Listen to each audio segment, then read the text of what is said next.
আপনি কি অযথা ট্যাক্স দিচ্ছেন? আপনি কি ইনভেস্টমেন্টে রিটার্ন পাচ্ছেন, না ট্যাক্সেই বেশি দিচ্ছেন? ধরুন আপনি এফডি বা এলআইসির ইনভেস্টমেন্ট করলেন, 7% রিটার্ন পেলেন, কিন্তু প্রতি বছর ট্যাক্স দিতে হচ্ছে। আপনি টাকা তুললেন না, তবুও ট্যাক্স দিতে হচ্ছে। অন্যদিকে স্মার্ট ইনভেস্টররা কি করেন? এসডব্লিউপি সিস্টেমেটিক উইথড্রয়াল প্ল্যান ব্যবহার করে আর 3 বাকেট স্ট্র্যাটেজি ফলো করেন: ক্যাশ, ইনকাম, ইকুইটি। ফলাফল ট্যাক্স তখনই যখন আপনি টাকা তুলবেন, কম ট্যাক্স প্লাস বেশি কম্পাউন্ডিং। মনে রাখবেন, রিটার্ন যতটা গুরুত্বপূর্ণ, তার থেকে বেশি গুরুত্বপূর্ণ আফটার ট্যাক্স রিটার্ন। আপনার ইনভেস্টমেন্টে কি ট্যাক্স এফিশিয়েন্ট? কমেন্ট করুন প্ল্যান, আমাকে মেসেজ করুন।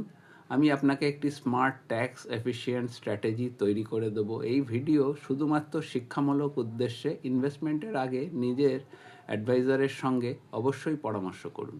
ধন্যবাদ, নমস্কার, সকলে ভালো থাকবেন।